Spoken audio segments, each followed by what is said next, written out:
النورة.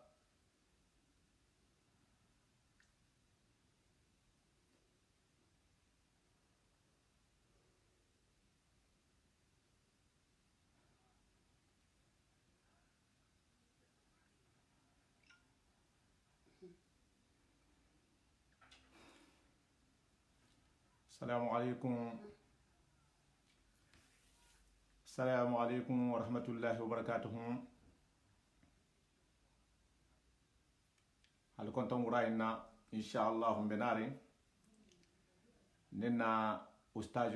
نولمو أحمد تي mbama konondi alimbena la sumonna e komen dal tala nyamen na wala hada saba nyolo mo biti habula kilo ni musulula temoluma benala sumonna wolle kan dondim bi ne ala hala ni insha Allah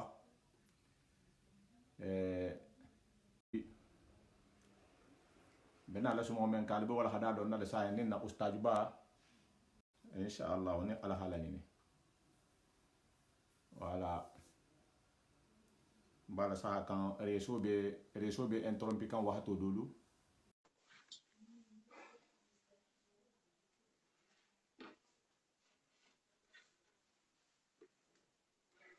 asi hakatu de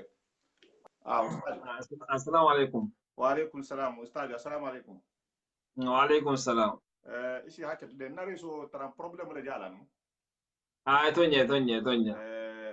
wala jana konto filiten don ni malo fi tran nya ben na le numba ko nya di mu nya bi da bari insija asema hamma hankwa iyo ay ado ni manka ma nabi de parce que nte ma nje ku ne kambi ni manka ma nabi bita ala kulli hal ya ala kulli hal bita kan ne hila janji mala fanande bi ke faida ha ayna tenku ne la tenku ananta da ha tenku ngani mala way kortanante ronda alhamdulillah dimba ya lulu me jandoro alhamdulillah nge jan sangal donne ala kon se do la ko te nga parce que mbe yalo mbe songo tala le iyo nan tun na ila telefon donte adi mari be fongo tala la ya to kondi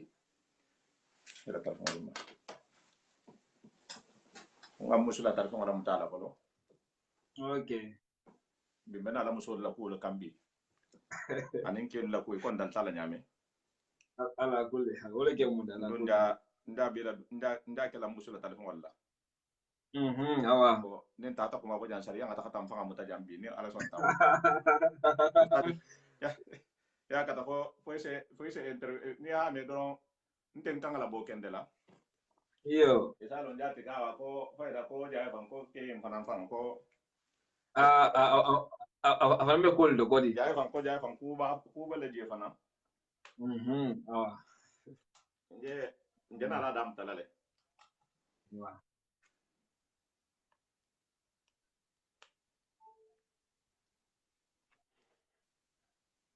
ba ja dam tala ustajo voilà أعوذ بالله من الشيطان الرجيم بسم الله الرحمن الرحيم السلام عليكم ورحمة الله وبركاته. La paix et réconciliation jama ke anamusulu ntending aldoho alding alkumutanyoho Mustafa Sawane anafta hal konto wurai na bari nya controla mislime ya controla tiginita ya controla fambaji go be control mento hafali be ko assalamu alaikum wa rahmatullahi wa barakatuh. Adum bentar jam ko hanyo matilin hanyo na lo silo kan silo memo siratal mustaqim masiloti meke nyo mama siboti nyamen na wala handa benja wo me fo non na lon nal ko na alhaji go dole be nyo na te na fondinki ni wala mo ahmadu bambati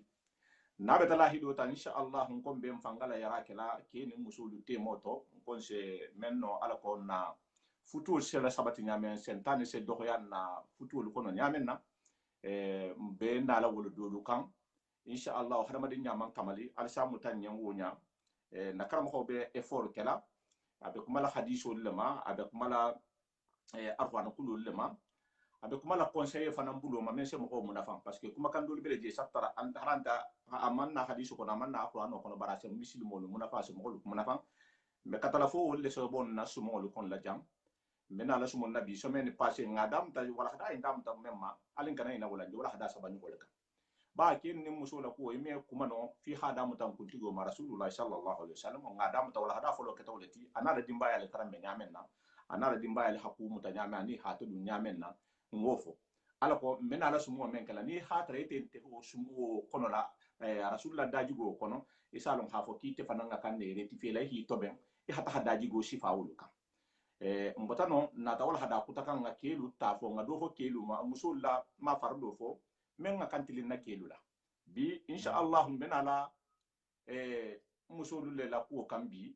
kelu be mentilin ni musulu la ni normal le barin salon hafo ko be dajigo men fo la jam ke be daji gonte kuru nyaari mo nyaade be daji go men fanam fala jam muso be daji gonte kuru nyaari mo nyaade be kuma mo holle kan men be daji go la barakan no honna ni normal inte wo daji go be mo ho men budu foy si daji go duma fali nyamen na wala haken ni na ustad ba bi jam be control bulala anin jama be am nyohonna ba fala na ustad ahmadu assalamu alaikum wa alaikum assalam wa rahmatullahi wa barakatuh bi comme ndana men fo yo men ala sumonna wala hadale kam men ala question do lu poser la majan sa en question lu na tale yo anta fi hawala hada janya yo ya mbe jama tarala le hakula hakima tara parce que mbata wala hada fula bi la ba ko to mara ha ben jamano en kenya lama donc men ala wala hada men kan har man aman janya bari men ala ku men kan na ku do foto anyi mala ala ko hakena ya mo ulma question do men fana bi jang ni manna no kambi lunkutan se nay kam parce que ngeen kan ala majam wala hakim pro la sima inin jama be la den ngam fo li yan koy bismillah assalamu alaikum wa rahmatullahi wa barakatuh wa alaikum salam me ustado mi tafan kontena ustado musa wasawane me jama fana be kontena membe ne me kan wa hato nyinna tangoy natala subhanahu wa ta'ala hantanga shaytan wala jinna shaytan ni halama shaytan wala meleke la kurra bu fengati adala subhanahu wa ta'ala tanto kola sallin kola kila ma sallallahu alaihi wa sallam ni so nyinketa mission me alon ko abetan turi betege parce que mo ya me fono kumoko mo ya te me fono kuma kendo ko awa mo ya fana na tinya fana me fono kuma kurunko ninki bara kurunko ko masala mo ya fana se benno nyamen ni kuma kan dima ni ke bara kendo la madama doro ni nyimbe mo hol kono men halon ko yani se molu hakilo la kuni adum tulugo sirimewo ke gidi faymewo ke kuma kan kendo la soke wala se mo hakilo la kuni madama nyin mo hol be yani ite sifa yani be mo hol ko men be mo hakilo la kuni ne ifanga la balo ke nyama o mo kule mealan ko tandu kula mo tibaro baro mo tandu kulati mo ho fana mo jagi tala fananti sabula bi fi jagila bi tantu insha Allah o kola mbade rigal hakilo baka nyamen nga men nganda ka fuja wala musoni ke yani musoni ke la koti nga ke ta fole ke hakko me muso kan muso fana hakko me be ke fanan kan awa ni bunda yinna bunda gole mbala mu de parce que har nte me kuma kan nte fanta be tar la kono awa nin ikumata ke hakko meme musolu kan musolu waddo beje na musolu waddo beje isafo ko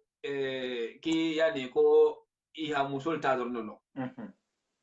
awa watar wonte seranga la nyame na foto wonyal mafode melhi mesidi inidia la yani hini dia bilansala awa ni ikumata musolu fanan yani ke fanan kan musolu hakko membi kan awa ke dole fanan bije masala lo fan sa wala ko ko ke yani ko ni musul la fasala yo ga musul fasala ni musul ko ke watar wonte adala subhanahu wa ta'ala hambida kuwa anata ha musulin ke da fen bida anata futo fanan kente wa wajiboti ni wajibo nya manke inta ko musol musilen kan fengeti ko be sey latale kan no ifana mu yelen kan fengeleti muso fana mu yelen kan fenti jamme alala ko lahunna mithlu alladhi alayhinna lahunna mithlu alladhi alayhinna aw membe musol yen fudodo wala be kele membe kele wala musol fana ni mbar membe ne kele kan fe kini tinjam ba darjo membe je wala mo darjo fole nde sagilo be men fole sine muso hakko abele keka ila sallallahu alaihi wasallam ma honya afolo iha dayini fulan yo fana yani iha afeto fata saba nyo fana iha alalo dino sidoka yani iha dema adino muta ninna muso hakoti keka nzafona na yani hadayini awa ha feto fata aljatike ndiya kolu to hakolti yani membe ke kan ke faran soniyar yarala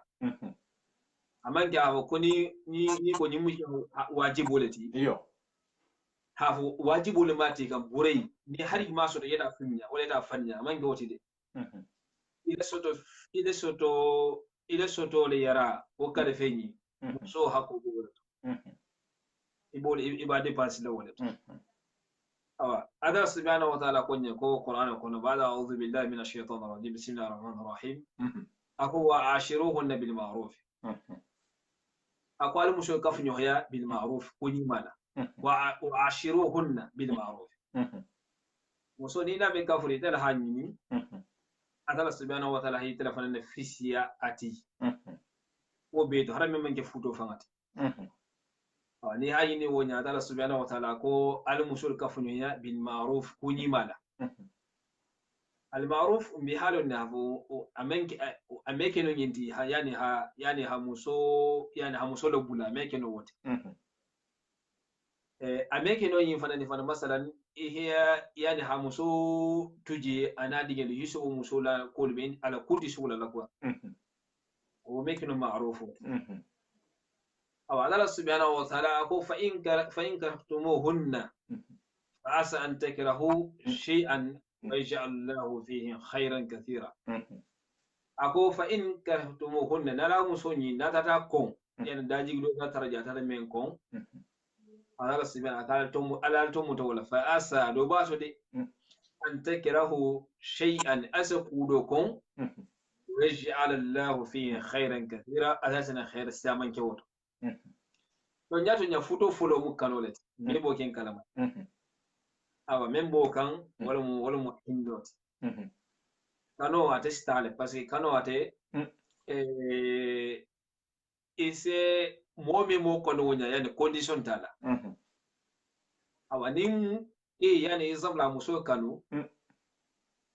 ni afanga je fay muso da jigo lefte kano be banna son de metole awase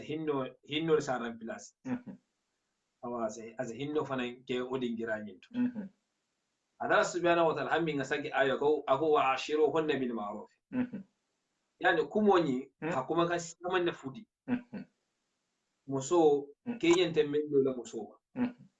wa ashiruhunna hunna ni damiro min mutuli musala da musiya damiro lam damir muannath musul damiru lamati ako wa ashiruhunna kelu al musulu kafunyo haya al musulu yani kule de nyoya ako bil ma'ruf kujiman yani tayyibu aqwalakum ibn kathir anadara tafsiru kono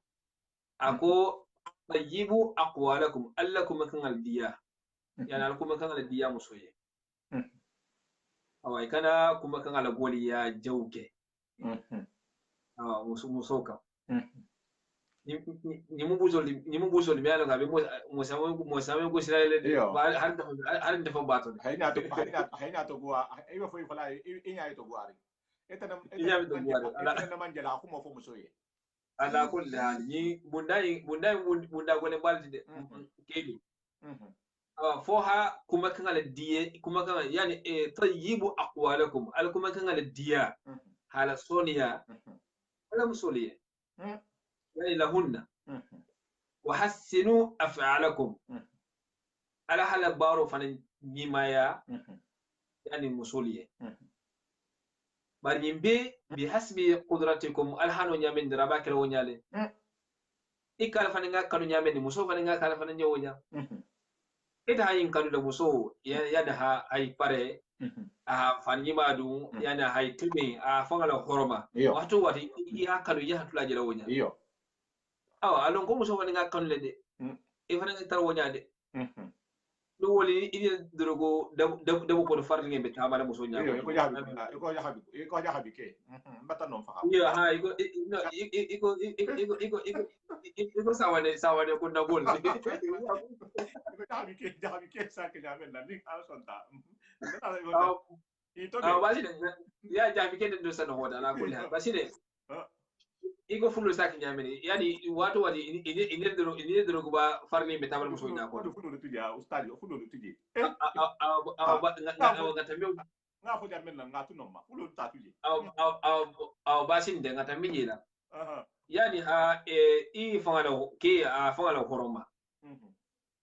aboto i kumpenyi de ke fane ite ke fane kumpenyi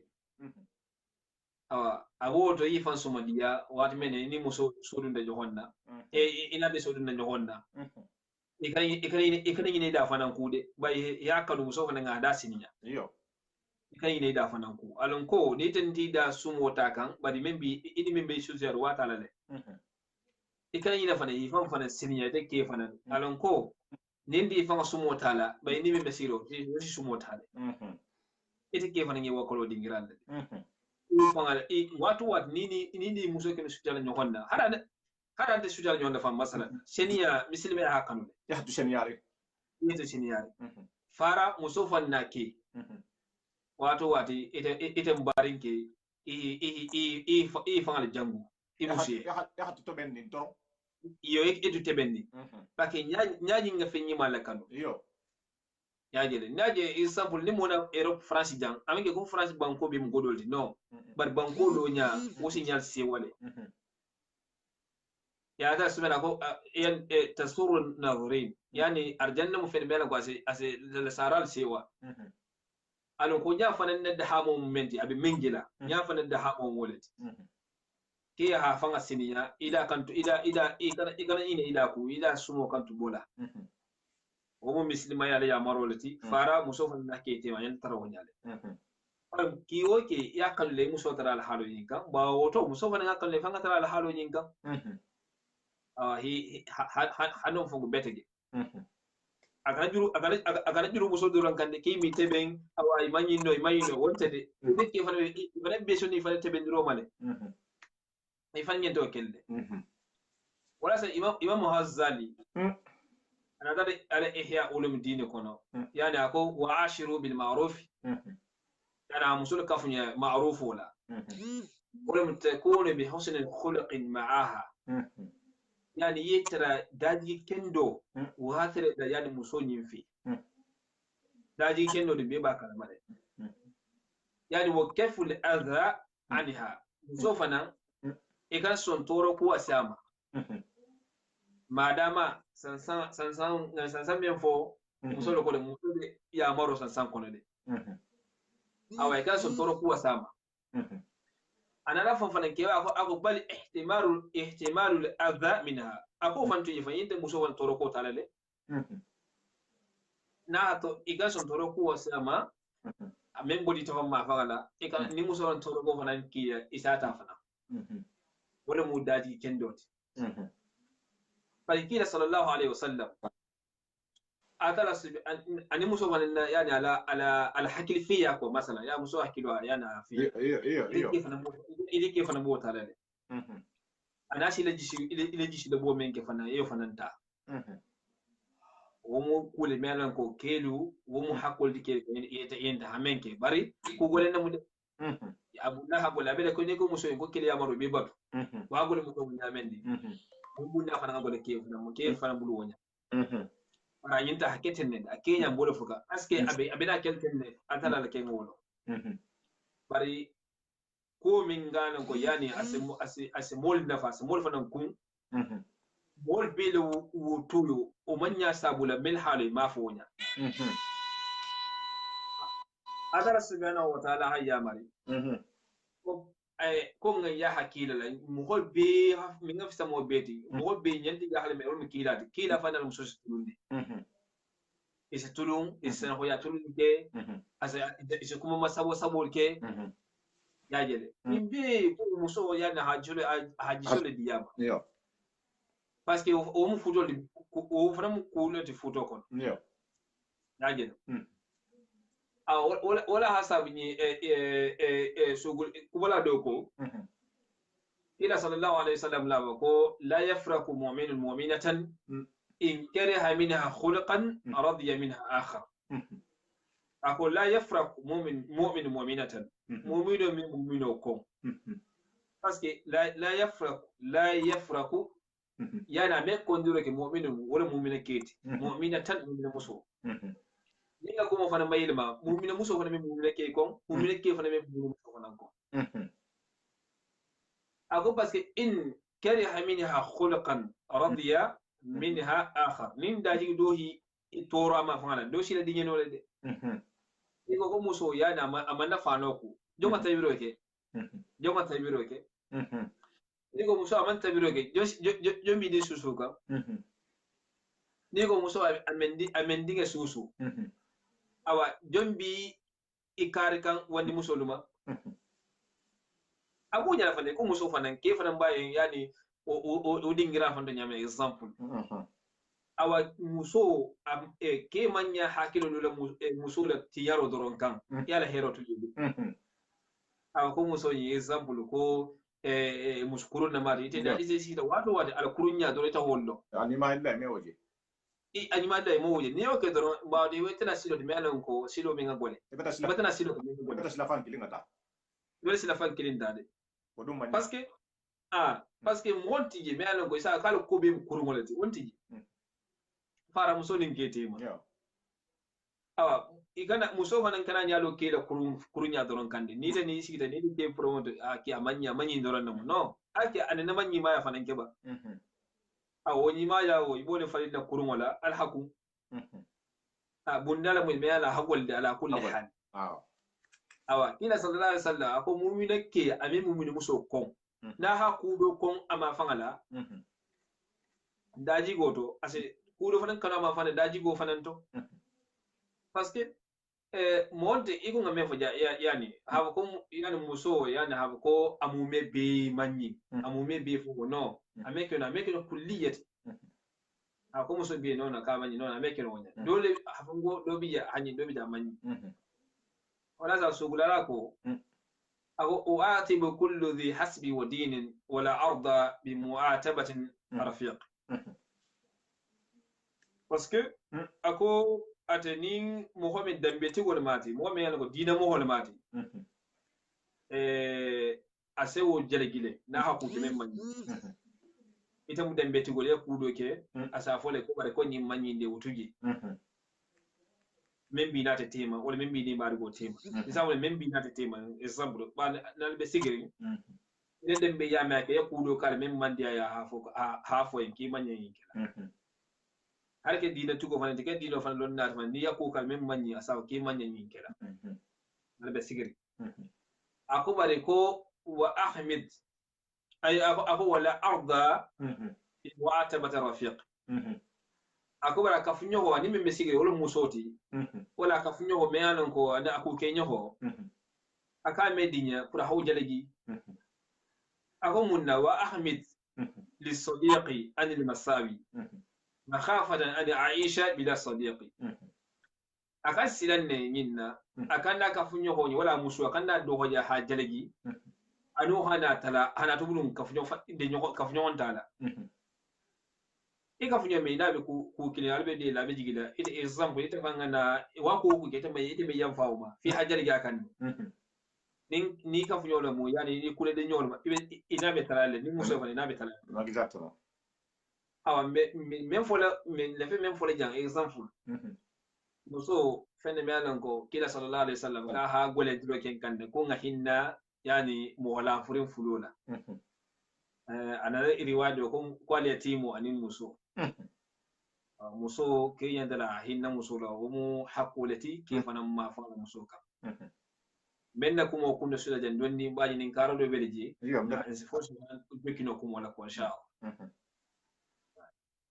nin karo sile benara nin karo kan niyo nin karo hasiyam bullaja yo bari na nin karo inventa parce que mba sigi nin boyla nin nata kelu ya ngata hamuso ya yo ita na menfo nasungo be tala jan wojan ala ko besi tajato bisa yo men silanta ala nya halon ko men de tilin nim muso nyinna nyimmo ni labaro ti sariya ju futu sariya ma info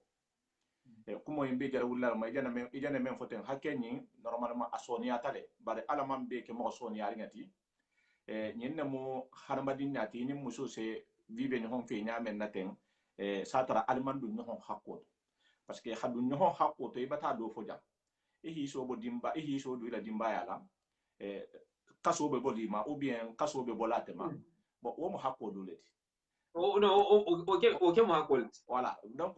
muso ni ado haket defande ni aparti na jatte haket dono aparti na jam ifangalo ko ni ide dimbate ni asema la hafo wala hafo aske kai do yale imanya kela imanya do ni ko ko bari ko ibe nyamende wasi problem yalo janga ke ni jahanga muso asiyama bije isa jere sa ibe kudo bi imusu toro limbar muso li asiyama bije tellement ke kumalati semoli itu mo be no ada aba fala ami afono ida su bo bola ni ho fa lu mena ni mi ke ko wasi ko futu sa ko fangati ni mo do man sa ke mo sada miside ki wala abo akulo hasiya bari nasumo en sa ke ala ko meni bo nya hi fan na korosi normalement o tumo men na ini musu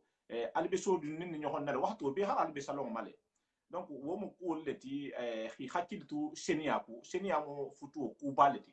mo wol se gwa ñoxon ñen le si dia ñoxon ñen le nkana no mota nkana tudo nonna batana hakke si amankan muso hakko membe hatilin kema alhamdulillah rabbil alamin question mo do le bijan question si amam jabar question kiri ne bijan ustad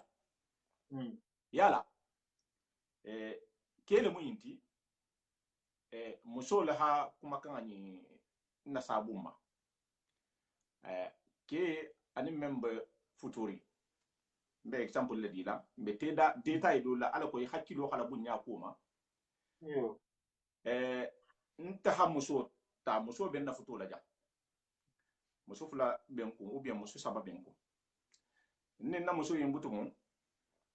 ngasi jandoma fayda nga kusiya man kuntu muso la ni muso so bota ni honna donni pa se kele ni muso aso bo ni honna harali be ni hon ka yalo ni ke ni muso se tarle ni hon kan kudo biji an talite ma albe dulaki ne baral be so bo ni honna hadu hakili mal se non faham alla so bo ni honna o fana mbi ibi muso do ya adinte sate kilinna imesi muso do yin fanga imesi aya imesa yo muso yin ko be la saha ala ko adise jankilin kan fo aldun na futuo betame barkento me kan atulu wala donc ke nata tu musu do liya amena musu nyinya butu muso la mo muso yin fanan tugun sabaro kamma asi dépilacé hat hakke nyin tara abe jammenna musu do liya ji asala waxtu ta hata musu ke taradi iyo ke hana godu ko fo muso yembutu parce que mena ke godu ko bi futu shi man sare njambi bari mbada mutala indama abumba bije mena da yin kandoro ha da ko to ta ala concession akan donni muso la naje pa ni muso hi dépilacé habo sate ni sate la inte ta halata ya atana ti dépilacé anati ya tu ya halo go ken abata do ken kodi abalakata ala na faida anata kummen fanana asesagi wonyale bo wo fanan kono e hana fayen godu ko e hana godu la tege muso ma akata so mo fu to butum e ha godu konti fo muso hakam men dila itema tumado ni se tahaso ni aye bo godu wo fana e ho fo muso yen muso dum dimbati godum ite fele fanga ite mo keti inte depensi kela yen inte fe ila ma bo muso fana te barala godin dinga men benala ala ko ba ne adingel le balula muso dum fana betala sa kente lorin kula ante godi dila na godin dinga fana ke de la godo men na ta ho bo ana dingel mahadi ke yimma fayda atafanga yebula la difficulté to le wo konto filo tuta muso la muso mi ano bo fayda e hana fa kwa wa ki iki hake godoti awa ike se jallo ke wal demi voilà wala hake nga mem fo ni ma ko nya woto godo hakike tinte kente ouais o stade ko lo hatta hama wonya ini muso hatu vivela nyon kan wonya san kilin san fula san saba san nani ya halo na muso go bije muso mumino lo muiti se fayi kono to le e mia fo mem bi kan ni ha fo lum men na fana mem bi kan itelu inala ni fala be hala nyon kan kite hi sabar parce que so le me ko muso hakan sabar la le ki la sigoma sabar nyimbe be ke kan afla nyo futo be kunturala sabar nyo kente ku kelaye anani nyo kenta sa go ke bata ni dingel to famma comment tu ha ben nyimma parce que ke ha même fo ko muson to kela e ha bo jam fana ila waya si la wuli e ha ta dula kuta han afriki ou bien dula kuta muso o fanta kala maki waya sitani ado abila sigula muso bala ka waya sita wala muso malum fan ka waya sita mo adum bila futula la kasi fani ustad nyim normal le tike hakan nyin kele muso la ba faman kala nyin kele muso la godo bo se godo la tegele musuma ko ni ma dimma kunte dun nan tema ou bien ni ma dimma nte kedi saboti wo be kerin ne ba fante kerin nin to nya la be kerin ne na be leje e ha dalilo fo nya ala ko ngafo muso di en e hake na dun te kerin nga to nya fo ante kerin keni muso se haya nyohon nya men na imai kuntu nyohon na ala ko nse na sumu wo ko kan donni wala bi sallallahu muhammad inshallah mada question ne ala mata hambe manta ben amin allah ya hambe jidi kandul hanjidi manya fanan hanjidi alnya silangana amin allah ya naimi haraba dinge yani ni manya la mukuwa ni mo fota li manya la wala ma silama rigo nya doron men ngadi aba kelede adala subhanahu wa ta'ala ko ar-rijalu qawamun 'ala an-nisa ako muso kelle be lori la kolula awa bari ni ko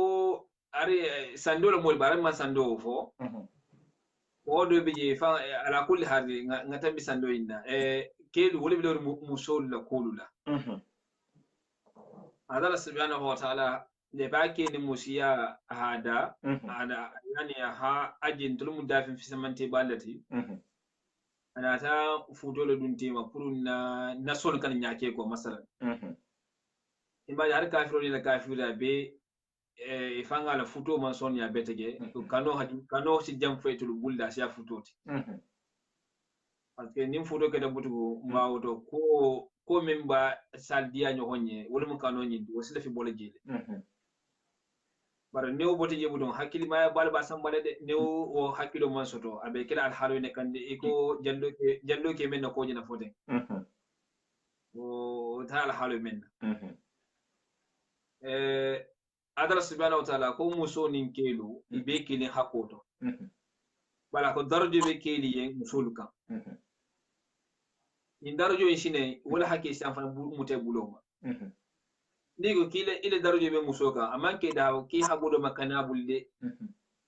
na man godo di bulu hawa ko kunta dunal tema ni hoke bade ibade daji ke kurunya bake ideke ibada ku ke mengalon ko hari zawla har wula kono fengal asa sakade har wula kono femmele fe kenola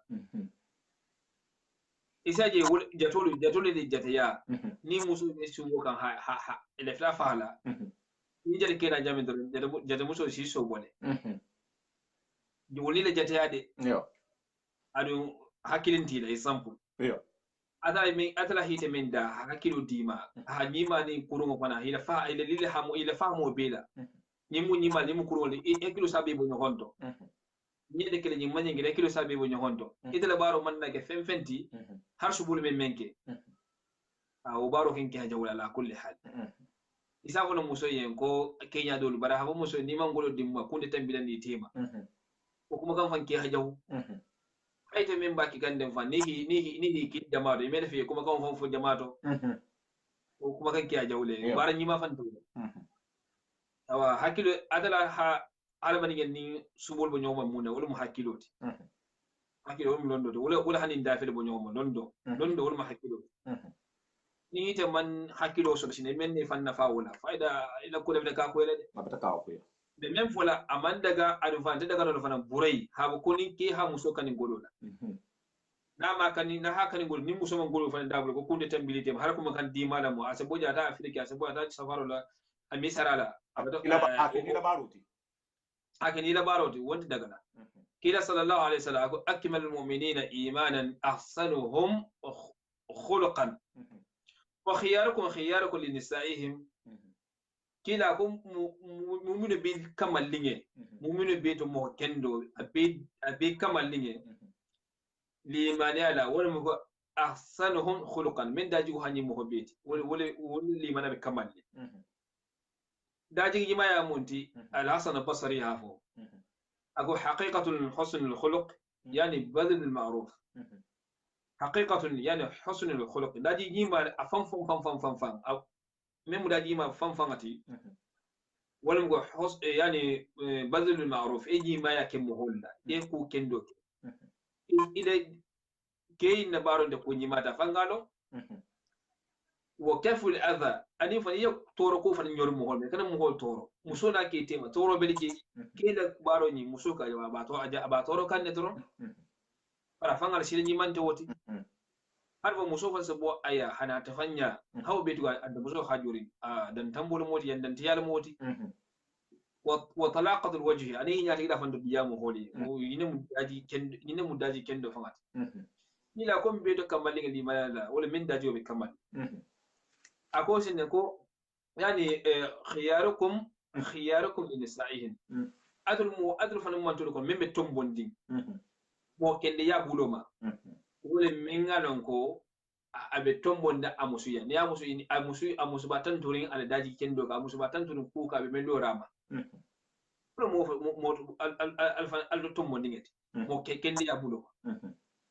etani meme kafurin abe din so le o malama ni etela toroloma jemi lama ni etela toroloma sine mo konti ite go musen ko godo dumbulu ni man godo dumbulu ko ni tambila ni tema debi mai bi musu do ya tugu imesi doyi kila sallallahu alaihi wasallam afwala akoni mu'min man tila musu do tema ibina jamolo sin wasiquhu saqitun yani ibagito Allah radumo simfula tugol man ko men gasa ya bagito de nanu gasa de o man son yare lahara bu ko men me kule mena degun dingirala e ko yemu tahabul yani dunda mena ko nyon keto lungol mu ani anduna mamea ko yawmuna haul silanga lunga na fanamu silanga ne modu silanga mila asi borle yo adala subhanahu ko yawma yafiru almar'u min yawma yafiru almar'u min akhihi wa ummi wa abi wa sahibati wa bani likulli imri yawma yasha'u yughni aqulun yani yawm almafar ajawlu muburun walati sintigol man boro sintigol de boro men gasala bagito sina wo gasa kuma me mu ita kila ita kila halago kuma bude ita kila ila halago abe kilo le nyadi ni be benno le nyadi muso hake iki de be nyamendi wo be kenya nyindo wo silete ma ame me fana bar muso le bar muso yinye me fana muso yinye ala matala hanna gidi mana la hawato men fana ngabi sigire fana ala matala hakka e bana joti amin allah ya ari adala masjid ke mohoma hari salu mem albato be kumbu nyaari ngati bumbati al halul labala ni man do ne do ni man do hasal wata boyi ka wati men kuto fana mu atala batol tiwo ni ma anono kenya do me kenya do ke ni ngoy ko nyaadi ya ni man bo silo soto kele toro bulu din nyaado ma ni bo silo ni dingira nyaado ma bay kan so yetu toro kono ibatala fana ga squat kan tay taraji yo ibe sanjina wasiyale ite mbar muso ni muso nin ke be yenda kila man ga talati de ila talante de atala hal darjo le bunye kanne o dingira ke o respect bete kan ina wodi gira ko te bar muso bari fana hakko men baka kana son fana ho na side nyimbe mu hakalo bal yalti yo ni muso hakko futo kono ke hala be hakko muso hakko futo kono ni mo men tamba be sigo muso ma hakko duro men bi da mo lon duro ustadio jambe question mi la question maka fulala ngalo ne be continuer la jam parce que ejana kuma droit ko men matin ngole konte ku tula jemba be folale même fo tati ala ko be hima farlolo ejana dati le fotem ka hajam aha ben sigi hajam afolo momenti mbi ni kala jam memma muso fanga la sigo hakema kono wati jalumo futo bulo ma ke muso men bi la futo la ni ta hata safaro ke ba mbe be safar kan ne jam ou bien albe be jamana kilinga nyim fanga kan parce que nje kumala do le matin nyim bele na ko to bi betege han kuntu muso la soit ni la baro do la ten tum han kuntu muso la parce que do le bije ngoke normal leti nga kele ki ko me hakan kele le fam to mom na muso man ki saboti nya modi do ma parce que ben ala jeka ha muso si sigi wati jalu be furi muso la sigo kono parce que c'est dati le mele bar bi le mba fe ta halon ani me na mela dati jalu bi je muso si sigi memma hakke ma kono parce que condition jo manka Umar ibn Khattab wal taqdiru ni natawati kar yani kar woro yo ba minimum masalan kar nani fantil tang o bari waro hata kar woro se bom ta yuna question en fanga fayda muso be afrique te man na tunga na kali kili ka hanne ya la je fanan yo kar woro ni abe dependi yani muso se wato men keno ke koma ke fanan asa hakilla aba hakillu la dingira yinaka nata safaro la safaro fanan yani comme ça asabuno yani nim possibilité baye pour habo safaro ina ta muso intara kar woro nyin kola ayinda la hoke Allah subhanahu wa ta'ala la yukallifu Allahu nafsan illa us'aha amam mo kilifi kula amam menno to nyato nya fudo fan nin keni muso fuduta kudo fana bi temale ko fana mesot no fodi be nyonka awana la halo go nyale yani kar woro kanyantale wati menne itigi imusu jam fada nyonna kar woro fana ni adala possibilité dima saji imusu tara yenta yake wonya nim possibilité ban ta trebul few lanjuro bidale wala njuro ni sine yani maqbul inna Allah subhanahu wa ta'ala ma fada inda nas yani inna Allah subhanahu wa ta'ala wala njuro be tarina Allah subhanahu wa ta'ala lanjuro ni la uzuro me yalin ko abi balli pour hasim musuma kar woro kola wala njuro be tarin abo wala njuro to example ko wayasi stifa men nabi yo abo Europe wata America ta dingiral to be halne ni intiqalul majke ko shona renti abo France jata Afrique wala abo America ta Afrique wala fongo de amanke ko shona renti awa ni dingira inde nazara wengi da bo muso fanna balo fan yini ngelam pour si i balo nyame ni dingal si balo nyamendi la base bizarre sanji kili wonya fula etaha sanji kili fula nyo etaha wala sanji fula ni fongo na okemu albatu folale ene muso hato fo ini muso batu folale barni tunga tuje wonya ina ma fushi no ameke albatu folale na atara yamfa hako mo dingira nyinto nje kuma la jan ala ko apresi c'est parce que dobi je muso se sanga imbe sigile atenta fu fala muso ye muso me nyinin karke ni muso hanyinin karo fana ke problème mulum bon bimbe kumala mbe non nulle la fi yala don ala ko i hakam i comporte la nyare ni muso be sigira bi ma konon ni i hakam mun folay parce que ngadol jere jam bari musuti go le mun beti dolu dingal le dem fana ko bon dolu fana bi je kuma di manti ni muso te tumo men na muso ko ki be na la tuma joma soit nsake ki liati soit nsake ko dolu ti wol fana bereje bari hasigo to gwa muso fanga bulla iyo o ke ijeni me fole dobi ya seki la ba parce que kebe la ko kenya da kilindi iyo awa dole be je example ha ninki muso yinin ka kenya o ma ina tara sonen ta jambe tage adu bi halu na ko yani sonen baliya banko nga jani ngene awa faida wo sekke fan dol so fele ye kuma do fa manye men fola do mi sekke musu do kola ni musu do ba kunja sa kisi kiliyat ala kulli bari tafahumu wal hanije ko hanyon faamu nya kendola muso ke faamu abe dinko men kono muso ke fana muso wana faamu abe dinko men kono fo hanyon faamu le yani ke bar halu men muso faamu muso wana be ko so men fana ke faamu in kamma o ila moya stano do bar hakilo ke bije do tegede de aw hakili bale bije do tegede hafu muso bi koma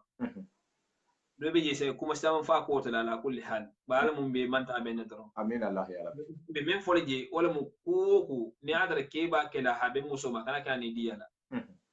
a tarje lanjuro babul ko yin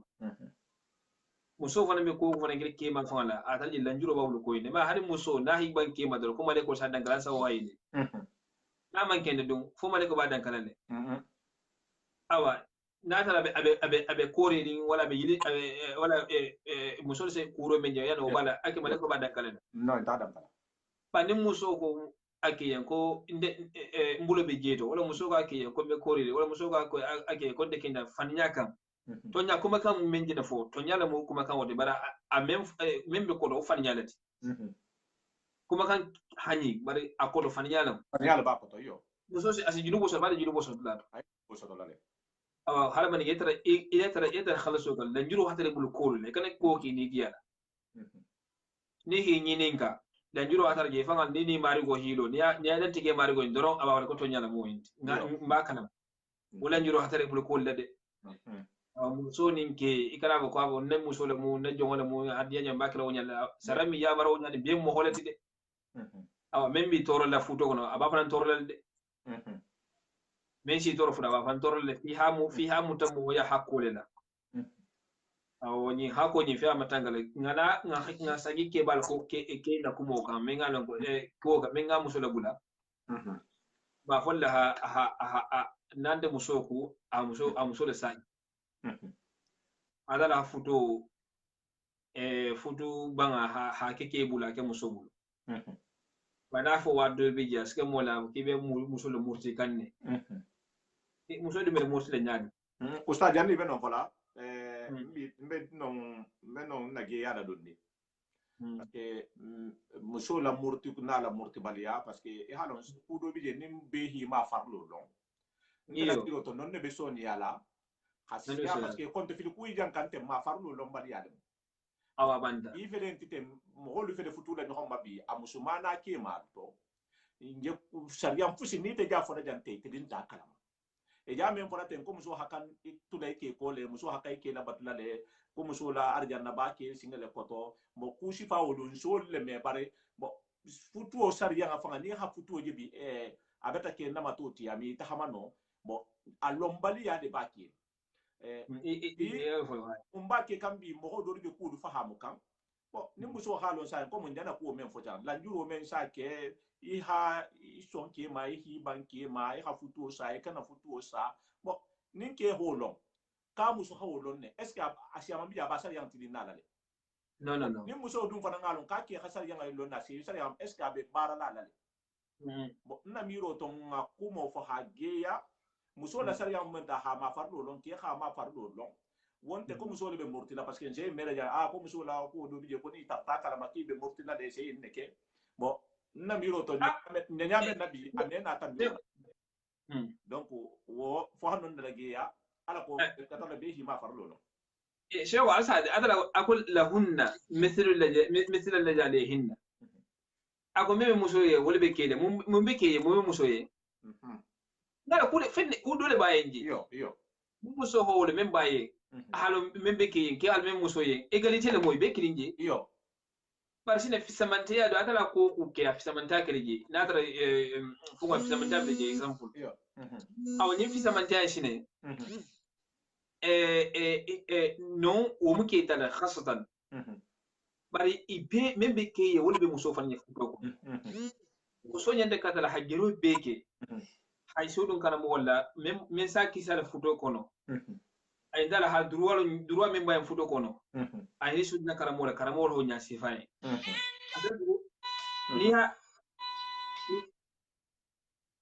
ni alsa mansi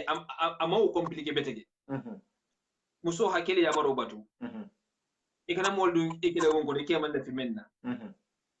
ya fa yamne ni go hakele ya maro bada abe bo woleto awa ladula de alfunga abebe jele sine min masalan ye fana ye muso fana yani iha danyini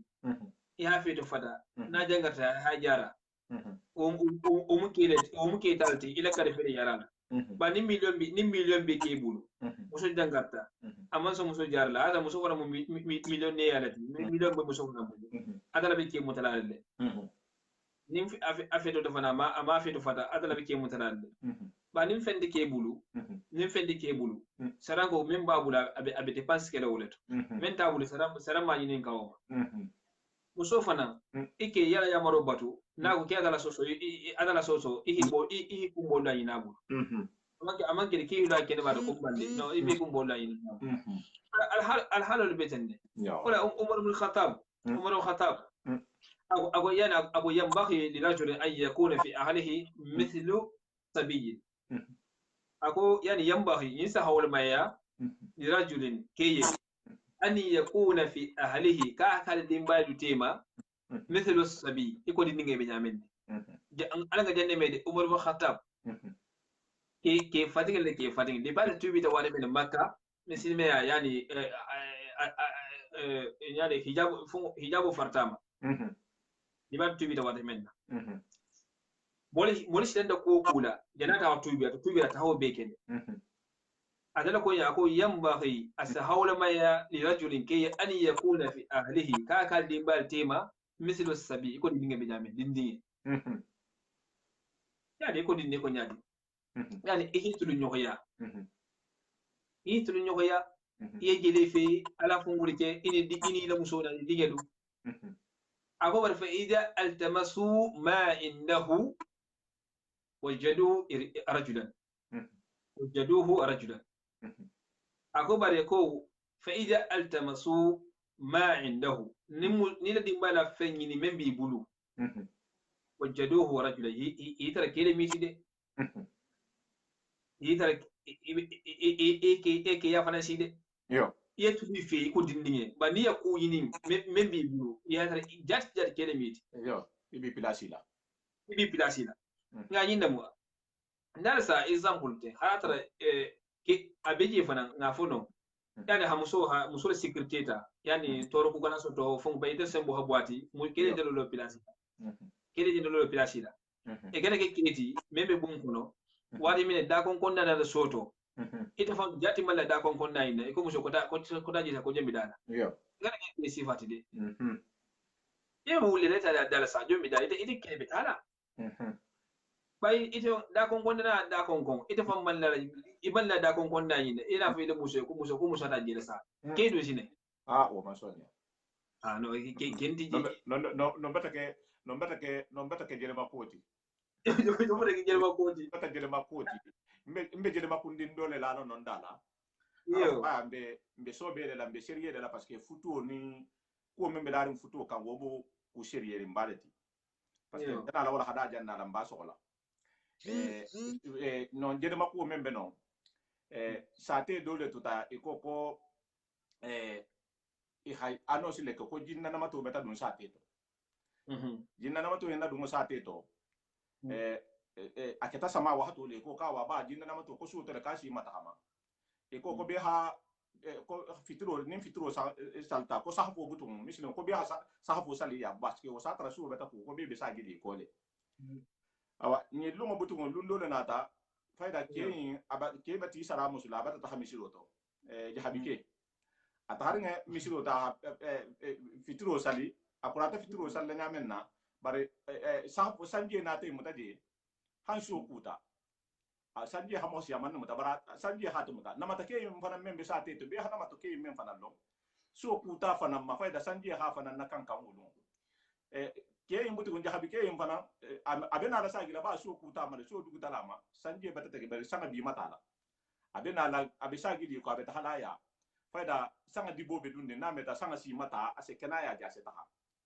abeta taha non na ha asita dula do to namato be nari ani namato be ta kura de gunna nyonte sanga malita nyame na hana mato ji fufu la nari ata hakilo ta mun kan ko jinno men na ko fata ko le mutin ya ye do ko jinno ko damato men na ko fata ko le mutin e hame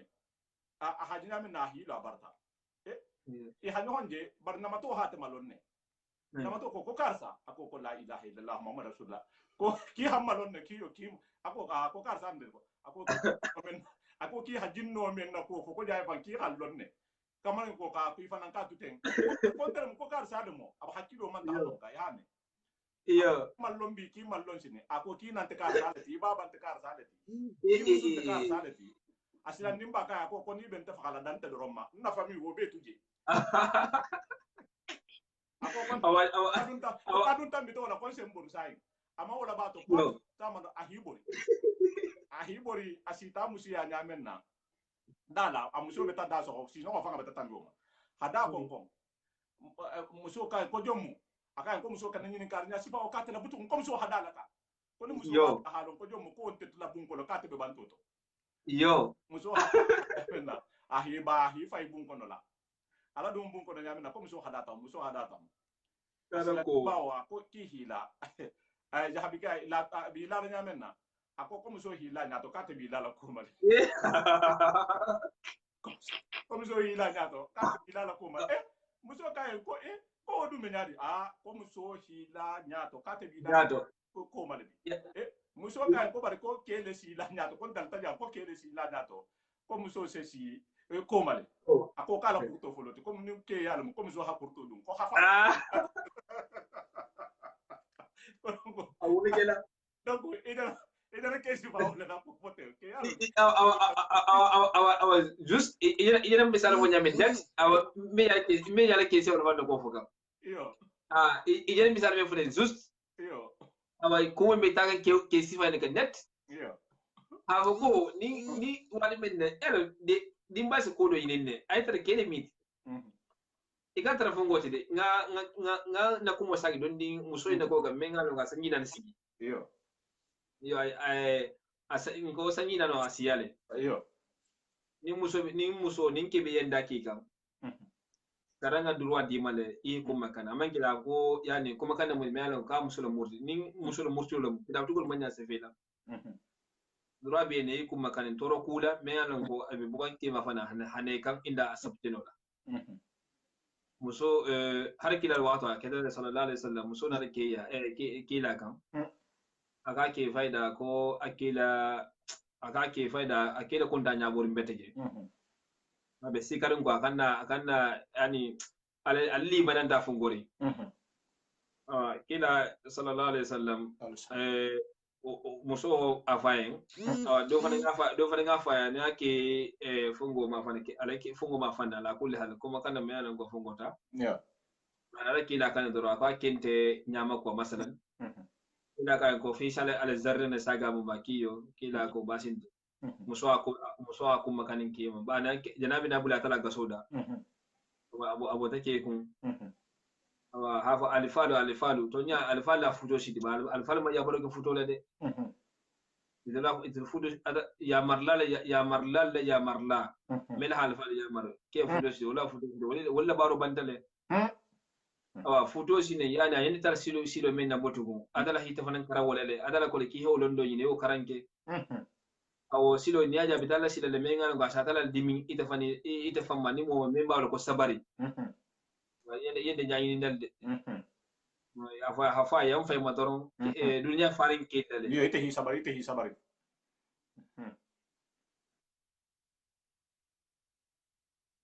allo ustadi appel jena ko dunya farin ketale yo har musulla tumalo ni ndo mantaha akeno ni ndo sakeno wala hafisa iyatu atala gasukoda parce que kenyi menga ko abe godo kaninga musola be wada ko be kundu musola droit fin tabulu nya yandan tiyata ndoro anin ni diya baten doron anin fana hakeda ko kunde boya anin fana ko musudo babula asafan kide bo men parce que do yimbude ko fayda hawtuje ko yo wonde kuti godo ko manyan kede muso fitna la bara sike fani muso la fitna le ta godo muso kano lati Umar ibn Khattab kada ne mandu mo fulatima fasa honnen tiyal du tima anin nyohon jahuya goda ta molati de waya maqamatu hariri ko yani maqamatu hariri ako godo ako dhul wajhain nya fula dun kelam ine man godo couleur kilimbama a couleur be mina serne doron a bo nya se mol mina se nyohon to nya ko mole hakitule yani bunda do betege wato lamu godo sina wato la fanan kono wato be tambile godo ko fanan be tambile de ba mesa ndala alla mo ya tinya nyato mesa alla dimbal tinya nyato akana so godo ho sabu bi muso ke hakilo laka kende ken muso woni nga hakilo laka kende ken a ke torling do ke fana muso wan torling do e de gundo won fi ke kali do muso kali do kema hadara muso sabar be kebulu e de kali do kema adala subhanahu wa ta'ala ako yani aninyi ma kela lamu adala atanin ku kende kela lamu atanin ku kende kela lamu ba fo de sila gundo be wara kende bari ko me salon ko ase ame alla siga nyogondo ikan do silo de temo e fa kan do silo fa se do ri farnya ko nkidin dawulo fongo no ete même miniti tabo to hoke doro nangin de ke bulu na man tawo ke sinin adala nin buso na ta ba tala ma fangal membe ko silala adala holon awa mu kenyi a sila mari gonya na tara hambiya ba aba ko sole asagi haya fotara musoma al halo beda abre a sila mari gonya ko le nata al silo inshallah mu ko fana nata dum hambi ke man sansino fana a kumo ne samba al falaka ni man fem fono je fo sabaro dron a ko kumba bata je fa wonte fongo da ni man fo sabaro sanji na hambi sabaro tumo wantuna hata almamo ya sate bo sa haringe membe dino dino kito kalama men ni labaru wala ke mo okay na fongoti awa o bata be ustajo me wala hada dan na janne ouais me duadi en sima yala me duadi en jate kende yala me duadi en ibata tulo tobo me nyan la inama be nyalla en ma fatel fondin ke si falu se siya na communauté kono na société lu kono al hakim mun fandangati misilme ya kay ne fo jahanga ya kay ne kanu misilme ya kay ne kanu nin fondin ke kataten ase mun fanga dunne satela nin fondin ke kataten ase mun fanga du al habilu la nin fondin ke kataten asala bun kono kunnayle nyinne mu khadama din nyati ngay ne tara nga kanyin ne to bambanna ha nyohom mal tilin ha nyohon na do siloka kedo ne musulu be bata sar yangam be me kudu me la jam bata kushi mamme so men na lambe wala hada fanan to ben bata numéro to ben numéro téléphone to ben ni téléphone men ala bulala le misidu mo lu sagoto la paix et réconciliation numéro bata prêt comme ça ni prochaine fois mo lu sente kili jam o parler de bala et question posée nga jabo soto directement o fana abibla o parler la ima benso yi tohofo ha fo kongan tohofo wonte de asikelo anonyma ni hakiliro ko do afo do mba fe me nyinin karo kala ku kar salema bar question men fana mo dato so question tede parce que me o fana ta jang mo be ko to lon na ja question men be mo ko da ko to bola ou bien question men be mo ko la nyinin na ou bien question men be mo ko do yala jammu la pele ti iba poser la do mba ko to lon na ite tante jabilan ta la tambila fana wole mogolu mbe jang de la pele nyinina inshallah so menina la mbe sagila ngole tu ngata ha kilia ni musolu tu hambi musolu bi jambi futu hambi ate futu inna parce que awala hada ameba ameba ni mbota no mbe tala minto mbe tala wala hada dole waluna mbe tala sina malu muso men be sigilin ke kulinga kun ni me location ko iyo me wolum ba wolum be siama folal ja wolum be siama folal ja ko dan wo be sila otumo nte be musulu be taxla waya sila otumo reso te tala jammenna ala ko se tumo to wolu fenge de otumo do ko mu inshallah